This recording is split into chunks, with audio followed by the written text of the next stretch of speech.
ওই তো তোমার মা এসেছে। ডোডো মাম মাম মা শব্দ করে কাঁদতে লাগলো। একটু শান্ত হয়ে আসতে আজলান মহিলাটির সাথে কথা বলতে এগিয়ে এলো। শক্তপোক্ত মজবুত শরীরের গাঁথনি মহিলাটির, রোবটের মতো প্রক্রিয়াধীন মুখের আদল এবং চোখের দৃষ্টি। অপ্রয়োজনীয় কোনো কথাবার্তা বলল না। বাড়ির দেখভাল থেকে শুরু করে রান্নাবান্না, বাচ্চার দেখাশোনা সব করতে ওস্তাদ সে। বয়স 28-29 হবে। মোটা অঙ্কের একটা অ্যামাউন্ট তাকে দিতে হবে। আজলান বলল, রান্নাবান্নার কথা পরে, আপনাকে সর্বপ্রথম বাচ্চা সামলাতে হবে। ও যেন একটু না কাঁদে, একটু ওর মাকে না খোঁজে এবং পরিষ্কার পরিচ্ছন্ন থাকে। মহিলাটিকে ভাবুক দেখালো। ডোডোর দিকে কিছুক্ষণ চেয়ে থেকে বলল, আপনি চিন্তা করবেন না, ওর চাইতে বেশি দুষ্টু বাচ্চা সামলানোর অভিজ্ঞতা আমার আছে। ডোডো গালে একটা আঙুল ঢুকিয়ে রেখে মহিলাটির দিকে চেয়ে আছে। মহিলাটি তার দিকে তাকানো মাত্রই সে আজলানের গলা জড়িয়ে ধরে কাঁধে মাথা ফেলে ডাকলো। মা। জাফর আহমেদ বললেন, কাল থেকে আমার বউরানিও আসবে, চিন্তা নেই মিস্টার শেখ। আপনার বাচ্চা যদি মায়ের মতো হয় তাহলে মানিয়ে নিতে পারবে, বাবার মতো হলে বলতে পারছি না। আজলান টের পেল কথার পিঠে সূক্ষ্ম খোঁচার আজ। মহিলাটির মুখে কোনো প্রতিক্রিয়া নেই, এক নাগারে ডোডোর দিকে চেয়ে আছেন। ডোডোর আবারও কান্না শুরু হলো। আজলান জিজ্ঞেস করল, আপনি কবে থেকে আসছেন? এখন থেকে আমার সুটকেস অলরেডি বাড়ির ভেতরে। স্যার, আমার অ্যাডভান্স পেমেন্ট করার কথা বলছেন। জাফর স্যার বললেন, ইয়েস মিস্টার শেখ, আপনাকে বলেছিলাম। সন্ধ্যায় পেয়ে যাবেন। থ্যাঙ্কস। ওকে এখন শান্ত করাতে পারবেন প্লিজ? মহিলাটি হাত বাড়িয়ে ডাকতে ডোডো হাউমাউ করে কেঁদে উঠল আরো জোরে। আজলানের কোল থেকে ছুটে যাওয়ার চেষ্টা করছে। আজলান পিঠে আলতো চাপড় দিতে দিতে বলল, কিছু খাবে বাবা? ডোডো কাঁদতে কাঁদতে হেসকে তুলল। জাফর আহমেদ পাশ দিয়ে যাওয়ার সময় বলল, সে তার মাকে মিস করছে। আমি দিনের পর দিন দূরে থাকি, আমাকে এভাবে মিস করে না। কি হিংসুটে আপনি ডেপুটি সাহেব। আজলান মুখ ফুরিয়ে নিয়ে জোরালো একটা শ্বাস ফেলে ডোডোকে বলল, ওই দেখো তোমার মা। মেহবুব, তোমার ছেলেকে নিয়ে যাও। ডোডো বাবার আঙুলের ইশারায় বেড়ে ওঠা ঝোপঝাড়গুলোর দিকে চেয়ে কাঁদতে থাকে। মহিলাটি সে সামনে দাঁড়ায়, নিউজ প্রেজেন্টারদের মতো করে শাড়ি পরা, মাথার চুলগুলো পেছনে গুছিয়ে বাঁধা। বলল, আমাকে দিন, ও হয়তো পটি করব। আজলানের ভুরু কুচকে এলো। মহিলাটি কোলে নিয়ে বলল, দয়া করে কার পটি এনে দিন। আজলান দ্রুত গতিতে ঘর থেকে কার্পটি নিয়ে এলো।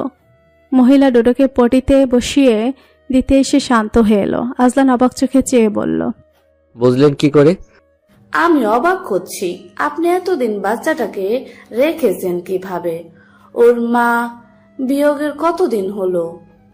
আজলানের পিলে চমকে উঠে বলল, ওর মা আছে। মহিলার অবাক চাহনির সাথে সাথে প্রশ্ন ছুটে এলো, কোথায়? আজলান খানিকটা ধমকের সুরে বলল, আপনি আপনার কাজ করুন, এই ব্যাপারে কোনো প্রশ্ন নয়। চেষ্টা করুন ওর প্রিয় হয়ে ওঠার। ভীষণ মা পাগল ছেলে, মায়ের গা ঘেঁষে থাকার অভ্যাস, ওটা ছাড়াতে হবে। আমি চেষ্টা করব। ঘরটা গোছগাছ করতে লেগে পড়েছিল আজলান। ডোডোর জন্য কিছুতেই হাত লাগাতে পারছিল না। সব ঠিকঠাক করার সময় মহিলাটি দরজায় কড়া নাড়ল। আইজানের যাবতীয় জিনিসপত্র যদি আমি আমার ঘরে রাখি তাহলে আমার জন্য ভালো হয় স্যার, নইলে আপনাকে ডিস্টার্ব করতে হবে। নিয়ে যান, এই গোটা ব্যাগটাতে ওর জিনিসপত্র। মহিলাটি সব নিয়ে যেতেই ঘর ফাঁকা হয়ে গেল। আজলান চুপিসারে ওই মহিলার ঘরে গিয়ে উকি দিতেই দেখলো ডোডো শুয়ে আছে। বালিশের সাথে ঠেকিয়ে রাখা হয়েছে ফিডারটি। নিপল মুখে নিয়ে সে চোখ বুজে ঘুমাচ্ছে। আজলান বলল, ও কি ঘুমিয়ে গিয়েছে? মহিলাটি চমকে উঠে তার কণ্ঠস্বর শুনে বলে, হ্যাঁ, একটু ঘুম এলো, মনে হচ্ছে না বেশিক্ষণ স্থায়ী হবে। আমাকে চিনতেও সময় লাগবে। ঘুমালে আমার ঘরে রেখে আসবেন এরপর থেকে। আচ্ছা। ঘরে ফিরে যাওয়ার সময় আজলান ঘাড় ফিরিয়ে ঘরটার দিকে তাকালো। অল্প সময়ের মধ্যে মহিলাটি ঘরটা গুছিয়ে ফেলেছে দক্ষ হাতে। বেশ পরিচ্ছন্ন মনে হলো। আজলান একটু ভারমুক্ত হলো। এমনিতেই সে টেনশন ফ্রি থাকার চেষ্টা করছে, নিজেকে বোঝাচ্ছে সবটা নর্মাল, কিচ্ছু হয়নি। কিন্তু ডোডোর কান্না সব এলোমেলো করে দিচ্ছে। ডোডোর রাতের কান্না বড্ড ভয়ঙ্কর লাগে তার। অনেকটা কষ্ট, হাহাকার মিশে থাকে সেই কান্নায়। সময়টা তখন ফুরাতেই চায় না। মহিলাটি কাজকর্মে দারুণ পটু। এক হাতে রান্না সামলে ডোডোকে সামলাচ্ছে। কোনো কিছুতে বিরক্ত নেই। যদিও তাকে রান্না কাজে রাখা হয়নি, কিন্তু জাফর আহমেদ স্যারের ওয়াইফ স্পষ্ট জানিয়ে দিয়েছেন তিনি রান্না বান্না করতে পারবেন, তাই রান্নার অনুরোধটা ওনারই। আলাদা করে রান্নার লোক রাখা চাইতে সেই টাকাটা ওনাকে দিলে সে আরও যত্নের সাথে কাজ করবে। যেহেতু তার কাজ পরিপাটি সেহেতু উনি এক ঢিলে দুই পাখি মেরেছেন। দুপুরের ডাল, আলু ভর্তা, পাবদা মাছের ঝোল, মুরগির মাংস রেঁধেছে মহিলাটি। জাফর স্যার রোয়েব 10টার দিকে এসেছেন। খেতে খেতে বললেন, ভালো রেঁধেছো শাইলা, তুমি কখন খাবে? আপনারা খেয়ে নিন তারপর। জাফর আহমেদ খেতে খেতে বললেন, ডেপুটি সাহেবের কেমন লাগছে রুমার রান্না? আজলান খেতে খেতে মাথা নাড়ালো। তা আপন মনে ভাবল কবে তিথির হাতে রান্না খেয়েছে সে, মনে নেই ঠিক। বিয়ের পরের দিনগুলোর মধ্যে কোনো একদিন মাছের ভেতর চুল পাওয়ার পর মাকে সে বারণ করে দিয়েছিল তিথিকে রাঁধতে না দেওয়ার জন্য। ওর ঘাড়ে কাটা বাছার দায়িত্ব পড়েছে তারপর থেকে। রান্না মা করত, নইলে রুমলা চাচি। চুল দেখে আজলান না খেয়ে উঠে গিয়েছিল সেদিন। ভালো হয়নি স্যার। ভালো। জাফর আহমেদ হেসে বললেন, ডেপুটি সাহেব, আমার বেবির হাতের শুটকির ঝাল বোনা খেলে আপনার জীবন বৃথা। জিভে জল চলে এলো। কাল রতনকে বলবো, ও শুটকি দিয়ে যাবে। তুমি একটু রসুন বেশি দিয়ে শুটকি ভোনা রেঁধো তো। ওনার বিবি তাহেরা বেগম হেসে বললেন, যেভাবে বলছো মনে হচ্ছে কি অমৃত। তুমি বুঝবে না। তোমাকে শ্রেষ্ঠ রাঁধুনির খেতাব দিলেও কম হবে। আর সেই তুমি নিজের রান্নাকে এত তুচ্ছজ্ঞান করো। Very bad. হ্যাঁ জেন্টলম্যান, আপনি শুটকি খান না মনে হয়? আজলান অপ্রতিভ হেসে বলল, না সরি। টেবিলে ধড়াক করে চড় মেরে উনি বললেন, আমার বেবির শুটকির ঝালপোনা খেলে আপনি শুটকির ফ্যান হয়ে যাবেন। বন্দরের মানুষ হয়ে শুটকি খান না, এ কেমন কথা ডেপুটি সাহেব? এ তো ভারী লজ্জার। আপনার বেবি কি শুটকি রান্না জানে না? আজলান খেতে খেতে বিষম খেল। তাহেরা বেগম পানি বাড়িয়ে দিয়ে বলল, তুমি বড্ড বোকা, খেতে দাও ছেলেটাকে। তক্ষণে ঘুম ঘুম চোখে উঠে এলো ডোডো। শায়লার কোল থেকে বাবার দিকে পিটপিট করে চেয়ে আছে। তাহেরা বেগমকে পেছন থেকে দেখে খুশিতে দুহাত একত্র করে তালে দিল। তারপর ওনার কাছে হামলে পড়ার জন্য হাত দুটো বাড়িয়ে দিয়ে ডাকলো, আম্মা মাম্মা। তার আদুরে কণ্ঠস্বর শুনে তাহেরা বেগম ঘাড় ফিরিয়ে তাকে হাসলো। বাবু সোনা উঠে গিয়েছে, ভাত খাবে তুমি? ডোডো ওনার মুখের দিকে চেয়ে রইল কিছুক্ষণ। উনি কোলে নিতে যাবে তখনই শায়লাকে চাপটে ধরে ফুফিয়ে কেঁদে উঠল, যেন ধোকা দিয়েছে তার মা তাকে। এবারে কান্না আরো জোরালো। আজলান ভুক্তবশেষ রেখে উঠে গেল হাত দিয়ে। দোল দোল দিতে দিতে দোতলার বারান্দায় চলে গেল। বলল, ওই যে মা, ডোডোর মা, এই দ্রুত আসো, নিয়ে যাও। ডোডো শান্ত হলো না, করুণ সুরে মা শব্দে কাঁদতে লাগলো। আজলানের বড্ড মায়া হলো। পিঠে হাত বুলিয়ে দিতে দিতে খেয়াল করলো তার কাঠটা ডোডোর চোখের জলায় ভিজে উঠেছে। শালা সবটা সামনে নিতে পারছে দেখে আর তাহেরা বেগমের হাতে ডোডোকে রেখে নিশ্চিন্তে কাজে এসেছে সে, কিন্তু মনটা সেখানে পড়ে রইল। ডোডো কিছুক্ষণ পরপর তার মাকে খুঁজছে, ফিডার মুখে তুলছে না। ভাত একদমই খাওয়ানো যাচ্ছে না তাকে। তিথি চা খাওয়ার সময় ঠান্ডা করে ডোডোকেও চা খাওয়াতো। আজলান সকালে সেভাবে খাওয়ানোর চেষ্টা করেছে। ডোডো মুখ ফিরিয়ে নিয়েছে। শায়লাকে বলে শায়লাও চেষ্টা করলো খাওয়ানোর জন্য, কিন্তু ডোডো মুখে নিল না। আজলান মনে করার চেষ্টা করলো দিদি তাকে কি বলে বলে খাওয়াতো। সে কত কথা, যুক্তিহীন নোজবুক আর আজগুবি কেচ্ছা কাহিনী। কথার কোনো আগা নেই মাথা নেই। সেসব শুনে ডোডো খিলখিল করে হাসতো আর সুরুত সুরুত করে চা টানতো চামচ থেকে।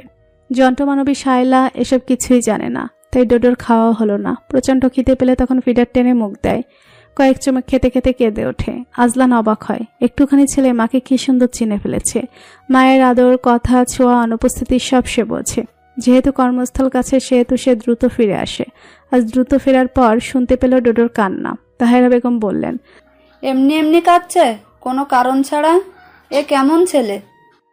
আজলান শায়লাকে ডাকতে সে হাজির হলো তৎক্ষণাৎ, হাতে বাটি, তাতে সেদ্ধ নুডলস। বলল, সরি স্যার, ও কিছুতেই খেতে চাইছিল না।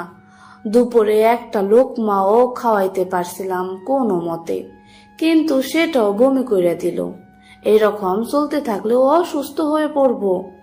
আজলান ডোডোকে কোলে তুলে জড়িয়ে পিঠে হাত বুলিয়ে দিতে বিরক্তিকর এবং ঝাঁঝালো সুরে বলল, মায়ের মতো করে খাওয়াতে জানতে হয়, আপনি দেখছি কিছুই পারেন না। শায়লা একটু রাগান্বিত স্বরে বলল, কি পারি না? আপনার ট্রেনিং কাঁচা। বেবি ফ্রেন্ডলি হতে হবে আপনাকে। একজন মা বাচ্চাকে যেভাবে ট্রিট করে সেভাবে। বলতে বলতে সিঁড়ি বেয়ে ঘরে চলে গেল সে। ডোডো একটু ঘুমিয়ে এলেই আজলান তাকে সযত্নে বিছানায় শুয়ে দিয়ে গালে কপালে হাতের তালুতে চুমে দিল। ইউনিফর্ম চেঞ্জ করার জন্য প্রস্তুত হতেই শায়লাকে খেয়াল করে বলল, এনিথিং রং?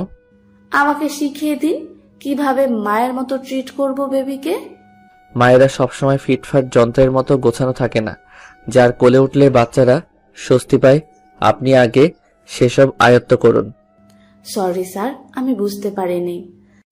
আজলান বিরক্তি চেপে রেখে বলল, আপনি এমন রোবটের মতো চলাফেরা করলে, এমন সেজেগুজে ফিটফাট থাকলে, মেপে মেপে কথা বললে, বেবি আপনার সাথে ভাব জমাবে কেন?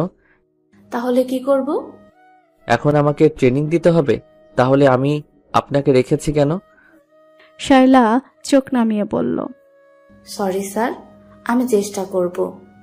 আজলান কপালে আঙুল বুলিয়ে বের পিড়িয়ে বলল। ননসেন্স। শায়লা চলে গেল। আজলান বিছানায় বসে ডোডের ঘুমান্ত মুখের দিকে চেয়ে রইল। মাছ কাটতে গিয়ে বুড়ো আঙুলের পেট কাটা গিয়েছে তিথির। কাজ করতে যাবে অথচ তার ভুল হবে না, এটা অসম্ভব। গতকাল ফ্যান মুছতে গিয়ে চেয়ার থেকে পড়ে গেল। এমনিতেই সে শ্বশুর বাড়ি থেকে এসেছে মাথা ফেটে, বাথরুমে আছাড় খেয়ে এখানে এসে একবার চেয়ার থেকে পড়লো, আবার আঙ্গুল কাটলো। মালেকা বেগম অতিষ্ঠ হয়ে গেছেন। দুধের শিশুটাকে ফেলে এসেছে, কত বড় পাষাণ মাসে। জামাই না হয় দুটো কথা শুনিয়েছে, তাতে এভাবে চলে আসতে হলো? ভালো করে বিয়ে দিয়ে কত নিশ্চিন্তে ছিলেন তিনি, কিন্তু কয়েকদিন পর পর এক একটা ঝামেলা করে সে বাপের বাড়ি চলে আসে। কিসের এত আত্ম অহমিকা তার, কিসের এত দেমাগ, কি আছে তার বাপের? অমন বর ঘর পেয়েছে কপাল করে, সেসব আঁকড়ে ধরে সুন্দর করে সংসার করবে তা না। কিসের বলে ঘন ঘন বাপের বাড়িতে চলে আসে সে? বাপ একদিন কামায় 10 দিন বসে থাকে, দোকানে কেনা বেচা নেই। ছোট ভাইটা এখনো পড়াশোনা করছে, কে তার অসুখ বিসুখের চিকিৎসা খরচ দেবে? কেনই বা দেবে? যে অমন ছেলের ঘর করতে পারে না, তার হাতে চাঁদ এনে দিলেও সে তার মূল্য দিতে পারবে না। যতবার তিথি তার সামনে আসছে ততবারই তিনি বকাবকি করছেন। অন্যবার শ্বশুরবাড়ি থেকে আসার পর বাপের সাথে মিলে ওনাকে জব্দ করলে এবার তিথির কোনো সাড়া শব্দ নেই। ছেলের জন্য কাঁদছে, কিন্তু ছেলের খোঁজ নিতে পারছে না। তাকে ফোনে ব্লক করে রেখেছে আজলান শেখ, এমনকি বাড়ির সব নাম্বার। সে জানিয়েছে এখানে না খেয়ে পড়ে থাকবে, তবুও শ্বশুরবাড়িতে সে যাবে না। মায়ের মন তাই, মেয়ে না খেয়ে ঘরে শুয়ে থাকলে ওনার খারাপ লাগে। সংসার বেড়েছে তাই দুঃখ হয়, বাচ্চার শোকে কাঁদছে তাই মায়া লাগে, নয়তো চুলে ঝুঁটি ধরে বের করে দিত ঘর থেকে। রাগে দুঃখে উনি কাঁদতে বসেন। কত খুশি হয়েছিলেন একটা নাতি হওয়ায়, ভেবেছিলেন এই বুঝি তার সব পাগলামি ছুটে যাবে। মেয়েরা মা হওয়ার পর অনেক বদলে যায়, সংযত হয়, কিন্তু তার মধ্যে কোনো পরিবর্তন এলো না। স্বামী সংসারের প্রতি হেয়ালই গেল না। এভাবে কি সংসার হয়? এই যে এখন কাঁদছে, খাচ্ছে না, কথা বলছে না, কাজ করতে গিয়ে হাত পা কাটছে, সবটাই বাচ্চাটার জন্য। নইলে স্বামী সংসারের জন্য তার অত মায়া নেই। বাচ্চাকে ফেলে এসেছে বলে এত কান্নাকাটি, নইলে আগের বারের মতো ওনার মুখে মুখে তর্ক করত আর বলতো, কেন যাবে ওই বাড়িতে, কেন যাবে ওই লোকের কাছে, আমি না গেলেই বাঁচি। ওনার বড্ড রাগ হয়, পেটে ধরেছেন তাই কঠোর হতে পারেন না, কিন্তু এভাবে যে সংসার হয় না তা উনি বুঝতে পারেন না। সংসার করতে অনেক ধৈর্য লাগে, অনেক সংযমী হতে হয়। স্বামী সংসারকে ভালোবাসতে হয়, আপন করতে হয়, যেটা ওনার মেয়ে করেনি। এখনো বাচ্চাটাকে পেয়ে গেলে সে স্বামী সংসারের দিকে ফিরেও তাকাবে না, অত বড় কলিজা তার আছে। বরঞ্চ ছেলেটা হওয়ার 1.5 বছরের মধ্যে কোনো অভিযোগ আসেনি। কেন এটা নিয়েই উনি ভাবছিলেন এতদিন। এত সহজে সে শোধরানোর নয়। বিয়ের আগেও পাড়া প্রতিবেশীরা কত কথা বলেছে, বিয়ে হবে না, সংসার করতে পারবে না, ভালো ছেলে জুটবে না, শ্বশুর বাড়িতে ভাত জুটবে না।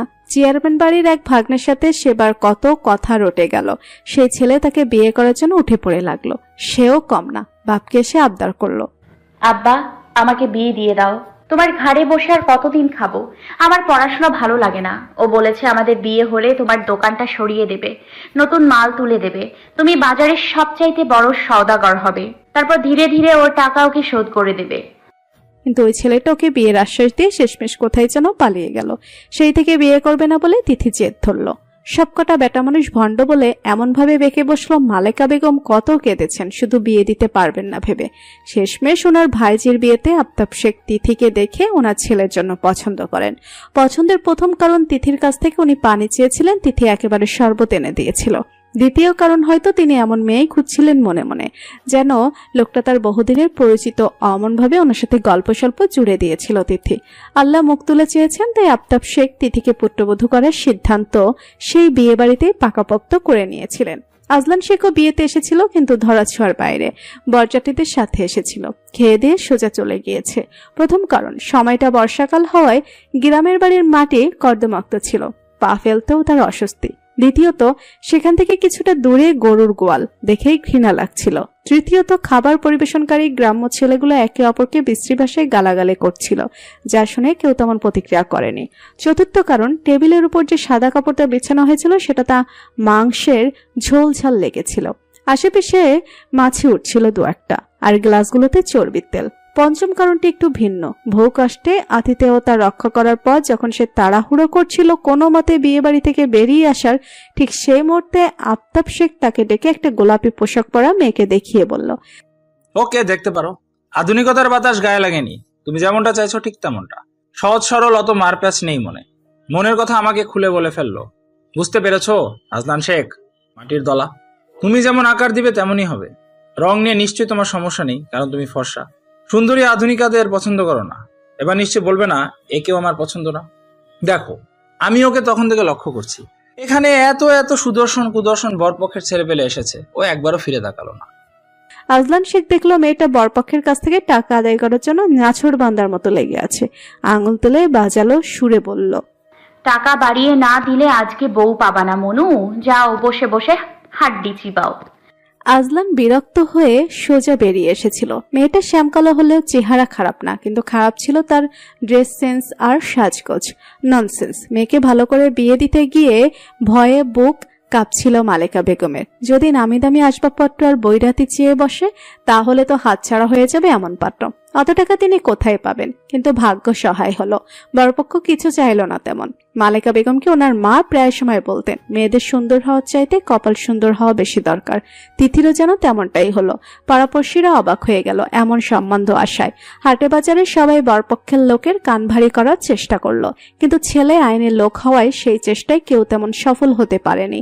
অমন ভালো ছেলে, যেমন পেশা তেমন দেখতে, বাড়ি ঘর ধন দৌলত, মেয়ের এত সুখের কপাল দেখে মালেকা বেগম আর মফিজ সাহেব কতবার যে খোদাতালার দরবারে শুকরিয়া জানালেন তার হিসাব নেই। কিন্তু যার বিয়ে সে পুরোপুরি নির্বিকার, যেন সে কিছুদিনের জন্য বেড়াতে যাচ্ছে শ্বশুর বাড়িতে।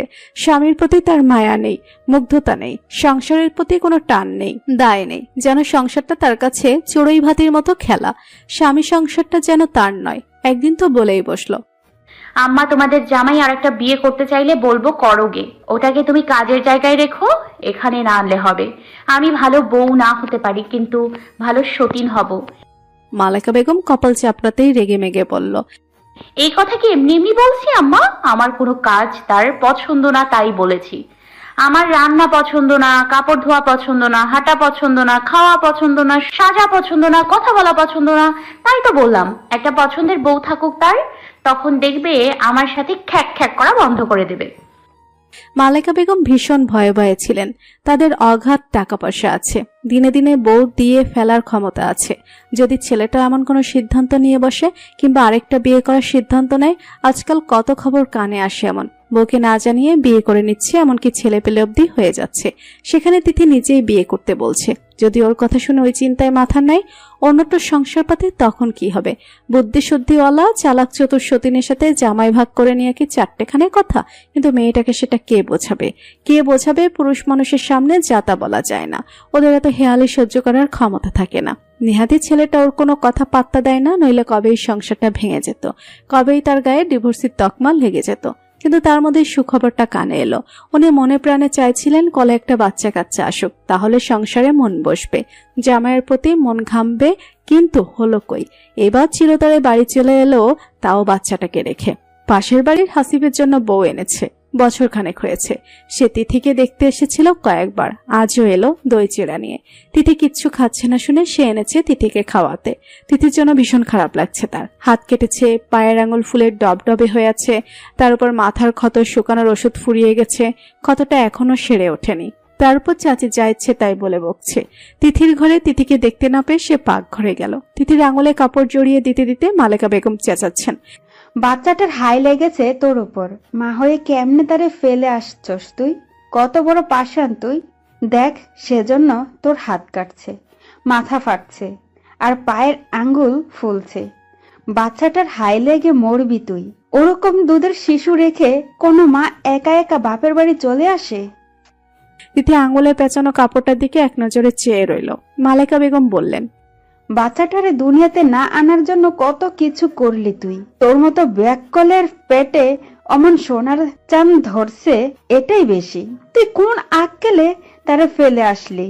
অন্য সময় একা একা লাফাইতে লাফাইতে চলে আসতি, তখন কিছু বলিনি। এখন কোন সাহসে এলি? তিথি জবাব না দিয়ে পিড়ি ছেড়ে উঠে দাঁড়ালো। কোনো জবাব না পেয়ে মালাকা বেগম আরো ফুঁসে উঠে বললেন, কুত্তার পেটে ঘি সয় না। তোর পেটেও অমন সোনার চাঁদ ধরছে, সেটা তোর সয় না। বাচ্চাটার জন্য তোর একটু মায়া হইতেছে না, কারণ তুই মা নামে কলঙ্ক। তিথি ঘরে এসে দরজা বন্ধ করতে যাবে, ঠিক তখনই রুনা আটকে ফেললো। বলল, এগুলো নাও আপা, তোমার জন্য আনছি। খালি পেটে থাকা ভালো না। তিথি হাত বাড়িয়ে নিল, বলল, খিদে লাগলে খাবো ভাবি। তোমার বরের কাছে আমার মোবাইল থেকে ফোন দেয়া যাবে। আমার নাম্বার চেনে না, তাই ব্লক করবে না। দিবা? কিছু সময় ভেবে বলল, দাও। রুনা তার ফোনটা বাড়িয়ে দিল। তিথি আজলানের নাম্বার তুলে ফোন দিল। যখন রিং পড়ছিল তখন বুকটা ধরফর করছিল তিথির। মনে হচ্ছিল এক্ষুনি ডোডোর গলা শুনতে পাবে। তৃষ্ণার্ত বুকটা আরো তৃষ্ণাতুর হয়ে উঠল যেন। 1 2 3 4 5 6 এভাবে 7 বার ফোন দেওয়ার পরও আজলান ফোন তুলল না। তিথি ফোনটা রুনার দিকে বাড়িয়ে দিয়ে বলল, রিসিভ করছে না। এখন কি করবে আপা? দেখি কি করা যায়। চিরা তো একটুকু খেয়ে নাও আপা, ভালো লাগবে। না খেয়ে থেকো না। ডাক্তারের কাছে যাবে না? যাব, আগে ডোডোর কোনো খবর পাই কিনা দেখি। আচ্ছা, ফোন দিলে আমাকে ডেকো। রুনা মাথা নেড়ে বলল, আচ্ছা। রুনা চলে যেতেই তিথি তার কাপড় চোপড়গুলো গুছিয়ে রাখার সময় ডোডোর দুটো ছোট ছোট শার্ট প্যান্ট পেল। আরামদায়ক বলে ডোডোকে অনেকবার পরানো হয়েছে সেগুলো। আসার সময় তার সাথে নিয়ে আসবে বলে সুটকেস ভরে নিয়েছিল। কাপড়গুলো হাতে নিতেই জনসন বেবি পাউডারের খুশবুতে তার মনটা যেন ভরে গেল। নাকের কাছে নিয়ে শুকতেই মনে হলো এই তো ডোডোর গায়ের খুশবুটা। নাক চোখ চেপে খুশবুটা শুকতে শুকতে ঝরঝর করে কেঁদে ফেলল তিথি।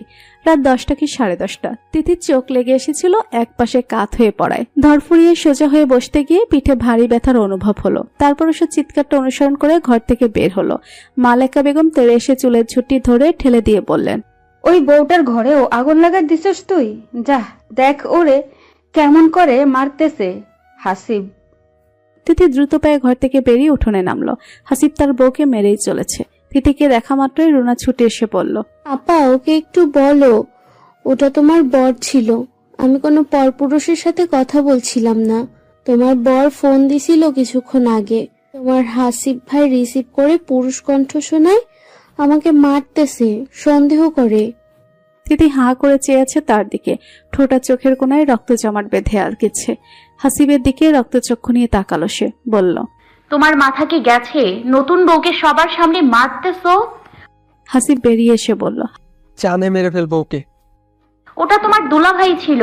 আমি ভাবির ফোন থেকে কল দিছিলাম। না জেনে শুনে ভাবিকে এমন করে মারলে কেন?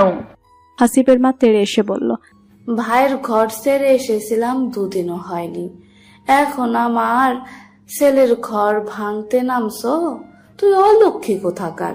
ওর ফোন থেকে তোর বরকে ফোন দিছস কোন সাহসে?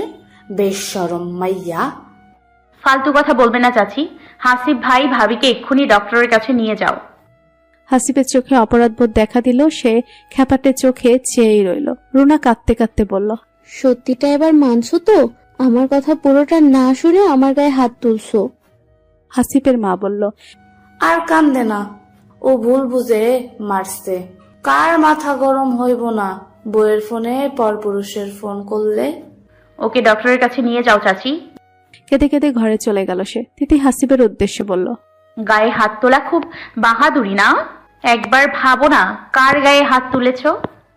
হাসিব চলে গেল গটগট পায়ে হেঁটে। তিথি তার ঘরে চলে এলো। মালেকা বেগম বললেন, ওদের সংসারেও আগুন লাগিয়ে দিয়েছিস না হতচ্ছাড়ি? যেদিকে যাবি সেদিকেই আগুন লাগাবি তুই। বউটার কাছ থেকে কিছু শিখ। তোরে জামাই কোনোদিন মারে নাই, তারপরও তুই ঢং ঢং করে চলে এসেছিস এখানে। মারলে তখন কি করতি? মফিজ সাহেব চুপ করে আছেন। অন্য সময় মেয়ের পক্ষে কথা বললে এবার তিনি মেয়ের সিদ্ধান্তে বেশ খেপেছেন। অন্তত বাচ্চাটার কথা ভেবে ওর থেকে যাওয়া উচিত ছিল। তিথি ঘরে ঢুকে দরজা বন্ধ করে অন্যার আঁচল দিয়ে চোখ ঢাকলো। মালেকা বেগম চেঁচিয়ে বললেন, যেভাবে পারিস সেভাবে বাচ্চাটার কাছে যা, নইলে নিয়ে আয়। নইলে তোর খাওয়া বন্ধ এই বাড়িতে। অনেক সহ্য করেছি তোর নকরামি। বাইরে বৃষ্টি পড়ছে। সবুজে ঘেরা বাংলাটার চারপাশে বড় বড় অশুদ্ধ গাছ, মুচকুন্দ চাপা ফুলের গাছ, দূরে কয়েকটা বেলি ফুলের গাছও আছে। এই গন্ধটা আজলান ঠিকঠাক সহ্য করতে পারে না। অপরদিকে বেলি ফুল তিথির ভীষণ প্রিয়। বেলি ফুলের তেল হোক, সাবান কিংবা পারফিউম, এক কথায় তিথি বেলির পাগল। বিয়ের পর তাকে সবসময় বেলি ফুল আনার কথা বলতো, কিন্তু আজলান কখনো আনেনি। ওই গন্ধটা এতটা অসহনীয় লাগে, তার এক কথায় বমি চলে আসে। সে নিতে পারে না গন্ধটা। এখনো হিমেল বাতাসের সাথে বেলি ফুলের গন্ধ ভেসে আসছে। কি অসহ্য গন্ধ। ডোডো বাইরে ড্যাব ড্যাব করে তাকিয়ে আছে। সে যখন ডিউটিতে যাওয়ার জন্য তৈরি হচ্ছিল, তখন ঘুম থেকে উঠে তাকে এমনভাবে জপটে ধরে ফেললো যেন বাবা আজ কোথাও গেলেই সে তুলকালাম কাণ্ড ঘটিয়ে ফেলবে। আজলান তাই কাজে যায়নি। বৃষ্টি দেখে যদিও বাইরে যাওয়ার ইচ্ছে মরে গিয়েছিল, তার উপর ডোডোর এমন কান্না দেখে সে যাবে না বলে সিদ্ধান্ত পাকাপোক্ত করেছিল। শায়লা ডোডোর জন্য সাবুদানার পরিচ বানিয়েছে। আজলান চামচে করে ডোডোকে একটু একটু করে খাওয়াচ্ছে আর জানালা দিয়ে পাখি দেখাচ্ছে। বৃষ্টি ভেজে একটা কাক বসে আছে নারিকেল গাছের ডালে। সেটি গাছ হাঁটছে দেখে ডোডো হাসছে। আজলান তার গালে মুখ ঘষে আদর করে বলল, ওটা কি বাবা? ডোডো তার দুঠোঁট নাচিয়ে বলল, মাম্মা। আজলান দেখলো ছোট কাকটার পাশে একটা বড় কাক এসে দাঁড়িয়েছে, ঠোঁটে একটা আঁশ জাতীয় খাবার। বাচ্চাকে সেটি যত্ন করে খাওয়াচ্ছে। আজলান আরেক চামচ পরিচ তুলে দিল তার সামনে। ডোডো খাওয়ার সময় নিজের গায়েও ফেললো। আজলান তাকে খাওয়ানো শেষে চেঞ্জ করে দিল, তারপর নিজেও চেঞ্জ করে নিয়ে কোলে তুলে বলল, চলুন নিচে যাই, ওখানে একটা দাদু আছে। ডোডো উত্তেজিত হয়ে বলল, দাদা। নিচে নামার সময় ডোডো যা খেয়েছে সব বমি করে দিল। আজলানের বুক ভেসে গেল দুধ সাদা সাবুদানায়। ডোডোর দিকে চোখ তুলে চাইতেই ডোডো ঠোঁট টানতে টানতে আচমকা চেঁচিয়ে কেঁদে উঠল। আজলান বলল, কিছু বলেছি আমি? বকিনি তো আইজান। ডোডো কাঁদতে লাগলো। শায়লা এসে কোলে নিয়ে নিল, বলল, আপনি চেঞ্জ করে নিন স্যার, আমি ওকে রাখছি। ডোডো কাঁদতে কাঁদতে আজলানের দিকে চেয়ে রইল। তাহেরা বেগম এসে বলল, বাবা কি বকেছে বাবুকে? আজলান যেতে যেতে বলল, এমনি কাঁদছে, আমি এক্ষুনি আসছি। শায়লা কত চেষ্টা করলো, ডোডোর কান্না থামলো না। সে আরো একবার বমি করলো, পাতলা পায়খানা করলো, একবার নয় 2-3 বার। ডোডো নরম হয়ে পড়লো। তারপর আজলান তা দেখে ভয় পেয়ে গেল। শায়লাকে বলল, এমন হওয়ার কোনো কারণ দেখছি না, কি খাইয়েছেন ওকে? শায়লা ভয় পেয়ে গেল। তাহারা বেগম বললেন, আগে ডাক্তার তো ডাকো বাবা। আজলান দ্রুত ডাক্তারকে ডেকে নিয়ে এলো। ডাক্তার জিজ্ঞেস করলো, বাচ্চা কি খায়? ফর্মুলা আর আজ পরিচ খেয়েছে, মাঝে মধ্যে একটু সিদ্ধ নুডলস আর 2টো ভাত খাইনি কাল, তাই আমি পরিচ বানাতে বলেছিলাম। ফর্মুলা কতবার খাইয়েছেন কাল? সন্ধ্যায় একবার বানিয়ে দিয়েছিলাম স্যার, সেটা রাতে খেয়ে ঘুমিয়েছে, আর কিচ্ছু খায়নি। মধ্যরাতে? ফিডারে যা ছিল তা খেয়েছে। 2 ঘন্টার বেশি হলে সেগুলো ফেলে দিতে হবে। আর আপনারা বাসি ফর্মুলা খাইয়েছেন বাচ্চাটাকে? এখনো 1.5 বছর চলছে, তাকে ফর্মুলা খাওয়ানোর কি দরকার ছিল? বাচ্চার মাকে আপনি? শায়লা সোজা দাঁড়িয়ে রইল। আজলান বলে উঠল, নো সিটার, বাচ্চার মা নেই, ওটা স্কিপ করে বাকি কথা বলুন ডক্টর। ডাক্তার ক্ষণকাল চেয়ে থাকলেন, তারপর বললেন, আমি ওষুধ দিচ্ছি। তার পেটে গ্যাসও হয়েছে, বুকে কফ আছে মনে হচ্ছে। ঠান্ডা পানিতে গোসল করাবেন না, পানি গরম করে ঠান্ডা হয়ে এলে সেটা দিয়ে গোসল করাবেন। পানিটা বেশি ঠান্ডা হবে না, আবার গরমও থাকবে না। 2 ঘন্টা পর পর ফিডার পরিষ্কার করবেন। আজলান ডোডোকে বুকে জড়িয়ে ধরে বলল, আবার যদি বমি হয়? আমি ওষুধ দিচ্ছি, যেগুলো লিখে দিচ্ছে ওগুলো নিয়ে আসুন। ওষুধ খাইয়ে দেওয়ার পর ডোডো ঘুমিয়ে গেল। এ বাড়িতে প্রচুর মশা। মশার কয়েল জ্বালানো বারণ। আজলান তাই একটা মশার ব্যাট কিনে এনেছে, সাথে ডোডোর জন্য মশারি, একটা দোলনাও কিনে এনেছে। সেখানেও বসে বসে খেলতেও পারবে, ঘুমাতেও পারবে। দোলনার সাথে মশাটি ফিট করা আছে। আজলান তাকে দোলনায় শুয়ে দিয়ে দোলনার কাছে অনেকক্ষণ বসে রইল। তাহেরা বেগম এসে বলল, ঘুমিয়েছে? জি। আসলে বেচারি শায়লা নিজেও বুঝতে পারিনি। শায়লার নাম শোনা মাত্র আজলানের চল শক্ত হয়ে গেল। শায়লার কাছে গটগট পায়ে হেঁটে গিয়ে বলল, আপনি ওটা সন্ধ্যায় বানিয়েছেন, আমাকে বলেননি কেন? আমি ভেবেছিলাম রাতে বানিয়েছেন। শায়লা বলল, সরি স্যার, আর হবে না এমনটা। হবে না মাই ফুড? আপনার মন কোথায় থাকে? একটা বাচ্চার ভালো মন্দ না বুঝে রোবটের মতো কাজ করে গেলে আপনাকে আর রাখা হবে না। দরকার পড়লে চাকরি ছেড়ে বসে থাকবো আমি। ননসেন্স। শায়লা শক্ত ভঙ্গিতে দাঁড়িয়ে রইল। তাহেরা বেগম এসে বললেন, মানুষ মাত্রই ভুল আজলান। তুমি তোমার বোনকে নিয়ে আসো পারলে, সে তার ভাইপোকে ভালো মতো দেখভাল করবে। আজলান বরাবরের মতো শির দ্বারা সোজা করে দাঁড়িয়ে উত্তর দিল, আইজানের জন্য আমি একাই যথেষ্ট। না, একা যথেষ্ট না। শায়লা তোমাকে সাহায্য করছে, আমিও করছি, তারপরও তোমাকে বেগ পেতে হচ্ছে। বাচ্চা কেউ একা মানুষ করতে পারে না।